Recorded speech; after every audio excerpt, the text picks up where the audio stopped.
বড় আশা করে ইউটিউবে আসলাম যে সংসারে কাজের ফাঁকে ফাঁকে ইউটিউবে কাজ করব। এখন আমার এমন হলো যে ইউটিউব করার ফাঁকে ফাঁকে সংসারে কাজ করতে হয়। দেখো আমার বিছানার কি হাল হয়েছে। এই জায়গায় ল্যাপটপ পড়ে আছে, অন্যের লাইভে আমি জয়েন করা আছি। এই দেখো লাইভে কমেন্ট করতেও ভুলে গেছি। আমার বিছানাদারি সব এলোমেলো হয়ে আছে। ওই দেখো ওখানে আবার আরেকজনের ভিডিও দেখতেছি। এভাবে চলতেছে আমার।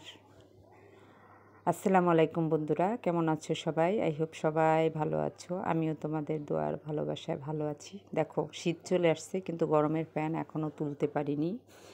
এটা মাসখানে আগের ভিডিও, ভয়েস দিতে পারিনি। ভিডিও আজকে সকাল 9টায় ছাড়ার কথা ছিল, তাও পারলাম না। আগামীকাল 9টায় এই ভিডিওটা আপলোড হবে। বিছানা দেখো এলোমেলো, ছেলে মেয়ে সবাইকে খাওয়ায়া স্কুলে পাঠাইছি। একদিকে রান্না করতে হবে, বিছানাদারি এলোমেলো, সব মিলে আমি মনে হয় যে পাগল হয়ে যাব। এখন ওই যে ওখানে হাত তুলে এখন বিছানাটা উঠিয়ে জেরে মুছে পরিষ্কার করে নিব। খুব ভেবেছিলাম শরীর অসুস্থ থাকে, সব সময় টেনশন করি, তাই একটু কাজের ভিতরে থাকলে ভাল লাগবে। এখন কাজের ভিতরে কি কাজ কখন করব, মাথায় তো বড় টেনশন নিয়ে আসছি। কখন ভিডিও বানাবো, কখন আপলোড করব, কখন কি করব কিছুই জানি না। দেখো হাতে পায়ে সবটা মোজা পড়ে আছে, অনেক ঠান্ডা পড়তেছে। চাদরটা উঠিয়ে নিলাম, উঠায়া বিছানাটা বিছাই নিই। ভিডিও বানাইয়া রাখি কিন্তু এডিট করা, ভয়েস দেওয়ার মতো সময় হয় না। এখন বিছানাটা বিছাই নিতেছি। এবার দুপুরে রান্নাও করতে হবে, কাপড় ধুইতে হবে। কোনটা রেখে কোনটা যে করব কিছুই ভেবে পাচ্ছি না। আর ভিডিও করতে আসলে তো কাজ করতে অনেক দেরি হয়। তোমাদের সাথে কথা বলতে বলতে বিছানার চাদরটা বিছিয়ে নিলাম। শুধু একটা দেখালাম, আমার 3টা রুমের বিছানা গুছালাম, ড্রয়িং রুম গুছালাম কাজের ফাঁকে ফাঁকে। অনেকে হয়তো ভাবে যে তাদের লাইভে আছি, আমি হাত তুলি না, আমি নাই বের হয়ে গেছি, কিন্তু থাকি, কি করব, এই কাজের ফাঁকেই করতে হয়। তো কম্বলগুলোও গুছিয়ে নিই। কাপড় তো ধুইতে হয়, 4জন মানুষ হতে পারে, 4টা বিছানা তাদের উঠালে তো অনেক সময় লাগে। একে একে সবগুলোই তুলে নিব, তারপরে একটা একটা করে ধুয়ে নিব। খুলে একটু গুছায় ভালো করে করে নিই। ডাইনিং টেবিল খালি থাকে, বিছানার ভিতরে টিভি দেখে আর নাস্তা খায়, আর সব আবার এলোমেলো করে রাখছে আমার, গুছাইতে পারিনি। এমন সময় গেছে সারাদিন শুয়ে বসে, কোনো কাজ নেই, কাজ তাড়াতাড়ি করা হয়ে যায়। আর এখন সময়ই পাই না, কখন কাজ করব, কখন ইউটিউবে ভিডিও ছাড়বো, কখন সবার ভিডিও দেখবো, লাইভে দৌড়াইতে দৌড়াইতে শেষ। বিছানাটা গুছানো হয়ে গেছে, এখন রুমটা সব কিছু মুছে পরিষ্কার করে নিব আস্তে আস্তে। এই তো দেখো শপিং ব্যাগ আয়না সব গুলায় রাখছে। আর তোমরা তো জানো আমাদের এলইডি লাইটের ব্যবসা। এই যে লাইট আনে এক একজনের জন্য, আর সেটা এদিক রাখে ওদিক রাখে। আমি দেখে একটা পলিথিনে বলে গিট দিয়ে রাখতেছি। এগুলো একটু নষ্ট হয়ে গেছে, এগুলো আবার ওই যে কি লাগায় নিবে সেই জন্য। আর এই দেখো মেয়ের কি আলিজালি জুলিগুলি রেখা দিছে, এগুলো বের করে সব একটু পরিষ্কার করে নিই। সুকেজের উপরে সব আইনা রাইখা দেয়, ওগুলো নামাইলাম। আগে তো আনার সাথে সাথে গুছাই রাখি, এখন আর ওরকম হয় না। এখন আবার সেই আলমারির উপরে রেখে দিলাম, কিন্তু গুছাই রাখলাম। পাপোশটা উঠায় জেরে নিব। তারপরে ওয়ার্ড্রোপের উপরে দেখো কি করে রাখছে, সব কিছু সকালবেলা এরকম রেখে চলে গেছে গিয়া। এখন একটু ডয়ার ভিতর থেকে কয়েল বের করছে, সেগুলো এলোমেলো করে রাখছে। টিস্যু কালকে রাত্রে আনছি, ওই ওয়ার্ড্রোপের উপরে রয়েছে। ঘরে সামান্য পরিমাণ হেল্প করার মতো কেউ নাই, সবাই জানো ছেলে মেয়ে বড়, তারপরেও তারা আরও বেশি এলোমেলো করে। তো সবগুলো একটু বিছানা ন্যাকড়া দিয়ে মুছে নিতেছি। প্রচণ্ড বালি পড়ে ঘরে, এত পরিমাণ বালি তা বলার কথা না। ভিডিও শেষ হয়ে আবার মনে হয় যে কার্টুন না কি চলতেছে টিভিতে, তারও খবর নেই। আমি যখন এডিট করতে আসলাম তখন খেয়াল করলাম যে আমার টিভিতে ভিডিও চলে না, অলরেডি ভিডিও শেষ হয়ে অ্যাড চলতেছে কার্টুনের। তো সবগুলা মুছে নিতেছি।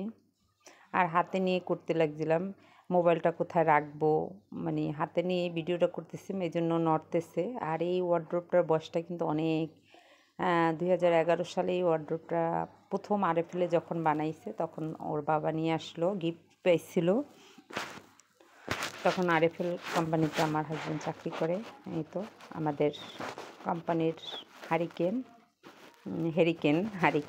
একই কথা। আর এই যে হোমিও ওষুধ, আমার ভাইয়ের পায়ের ভিতরে একটা চাকার মতন দেখা গেলো, আর আমার কাছে মনে হলো টিউমার। আর এক টিউমারে তো আমার জীবনটাকে ধ্বংস করে দিয়েছে। টিউমার থেকে আমার ক্যান্সার হয়ে গেছিলো, যার কারণে আমি এত কষ্ট ভোগ করলাম। তারপর তারে হোমিও ওষুধ, অ্যালোপ্যাথি বললাম, আমি বললাম যে অপারেশনটা করে ফেলো, না দেখে এই হোমিও খাই। এই এতগুলো ওষুধ খেলো, কিছুই হলো না, শুধু শুধু কতগুলো টাকা গেল।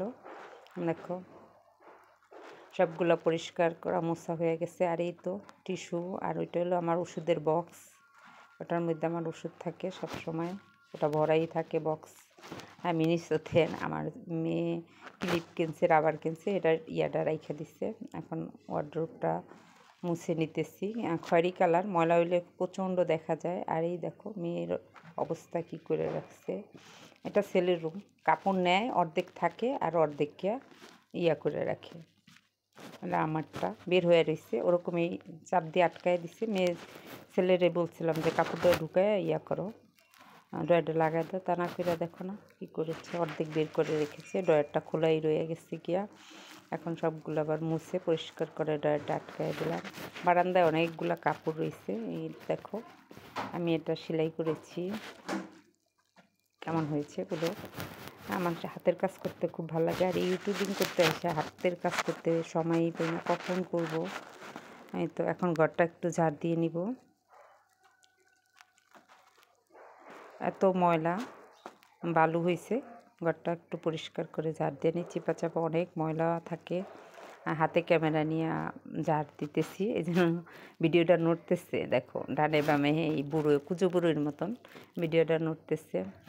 এগুলো করে আবার রান্নার জন্য মাছটা সব ভিজিয়ে রাখছি। আজকে লতি দিয়ে চিংড়ি মাছ রান্না করব, রুই মাছ করব, ভাজি করব।